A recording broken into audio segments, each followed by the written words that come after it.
General practitioners treating postmenopausal women face a daily, difficult calculation. They have to weigh the relief of debilitating symptoms like hot flashes against severe side effects and patient fears of breast cancer, particularly in the wake of the WHI. The WHI, or Women's Health Initiative, was a massive clinical trial that highlighted the long-term risks associated with traditional hormone treatments.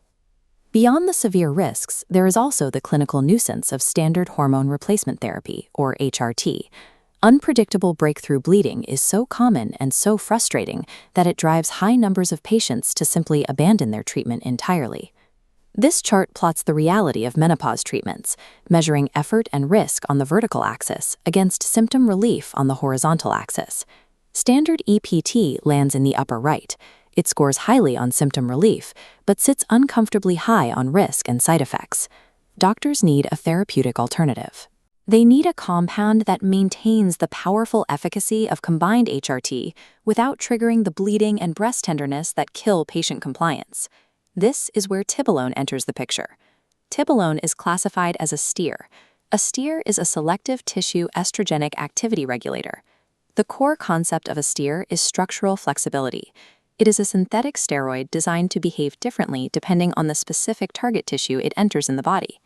After a patient takes Tibolone, the drug rapidly metabolizes, breaking down into 3 distinct active metabolites. 2 exhibit strong estrogenic effects. They target the brain to relieve hot flashes, and the bone to prevent mineral loss and maintain structural integrity. But in the breast and the endometrium, the metabolites act progestogenically or remain completely inactive. This mechanism theoretically protects those specific tissues from excess estrogen stimulation. The clinical question is whether this selective mechanism actually provides a safer, more tolerable alternative to combined HRT, or if it simply trades one set of risks for another. To answer that, we have to look at the 2 biggest drivers of HRT patient dissatisfaction: unpredictable vaginal bleeding and false positive mammogram callbacks. Standard estrogen-progestogen therapy indiscriminately stimulates both the lining of the uterus and the cellular structure of the breast. This causes the endometrium to shed unpredictably and breast tissue to become dense and hard to read on a scan. This comparison matrix places Tibolone head-to-head against continuous combined HRT to measure those exact clinical outcomes.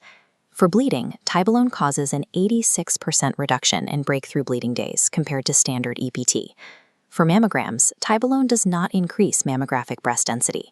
It flatlines, while EPT shows a sharp elevation. This lack of density increase eliminates these stressful, biopsy-inducing false positive callbacks common with standard treatments. There is a necessary caveat. While Tibolone keeps breast density lower than EPT, taking it still carries a slightly higher baseline breast cancer risk than taking no hormone therapy at all. By prescribing Tibolone instead of standard EPT, a doctor effectively eliminates the primary nuisance factors of HRT, resulting in a much smoother, highly compliant daily experience for the patient. Tibolone also addresses patients presenting with severely diminished libido and mood. These are areas where standard estrogen therapies frequently fail to provide adequate relief. This advantage comes from Tibolone's 3rd breakdown product, known as the delta-4 isomer. The delta-4 isomer is a metabolite that possesses unique androgenic or testosterone-like properties. Clinically, this androgenic activity translates directly to significant increases in vaginal blood flow, a restoration of libido, and an overall improvement in sexual arousability. These quality-of-life benefits require monitoring. The androgenic effect means doctors must watch for rare symptoms, like increased hair growth, as well as a dose-dependent decrease in HDL cholesterol.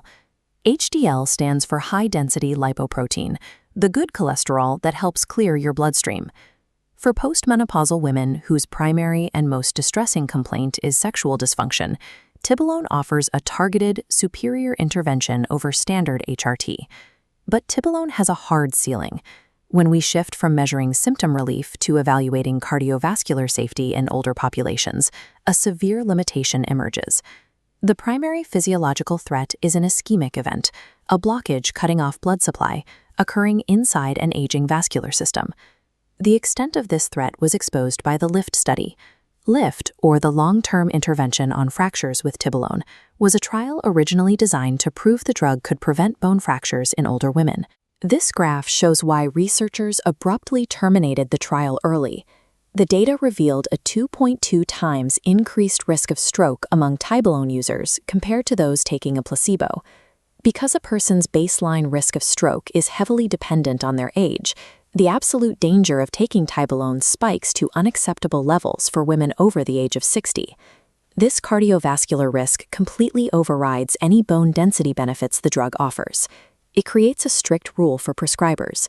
Tibolone therapies must be halted before a patient reaches their 60s. There is another hard limit regarding oncology.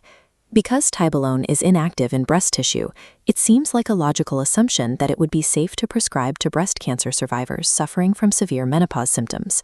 To test this hypothesis, researchers launched the Liberate trial. The Liberate trial was a study specifically designed to evaluate Tibolone's safety and efficacy in patients with a history of breast cancer. This chart compares the resulting recurrence rates. The trial proved the assumption wrong, revealing a statistically significant increase in breast cancer recurrence, 15.2% for Tibolone users versus 10.7% for those on a placebo. This specific failure stands in contrast to general population data. In the Million Women study, a massive UK observational database tracking hormone therapy, Tibolone actually showed lower overall cancer risks than combined EPT for women with no prior disease. The data shows that the selective mechanisms of a STEAR are not foolproof enough to withstand the volatile cellular environment of pre-existing oncology patients. Despite its localized anti-estrogenic profile, Tibolone remains strictly contraindicated for any patient with a history of breast cancer. Tibolone cannot be used as a blanket replacement for all hormone therapy. It is a precision tool designed for a highly specific patient demographic. This scorecard maps the definitive clinical decision matrix for daily practice, separating the ideal candidates from the strict contraindications. In the green light column, we have early postmenopausal women under the age of 60, who are primarily struggling with low libido and sexual dysfunction. We can add patients who have abandoned standard HRT due to unacceptable breakthrough bleeding, and those with naturally dense breasts who require clear, unobstructed mammograms. In the red light column, the restrictions are absolute. Tibolone is contraindicated for any woman over 60, anyone with a personal history of breast cancer, or any patient with high baseline ischemic stroke risks. Tibolone allows doctors to bypass the bleeding and density issues of standard HRT, offering patients a superior quality of life. But that exchange only works if the cardiovascular age limit is strictly respected, and the therapy stops before the mathematical risk turns against the patient.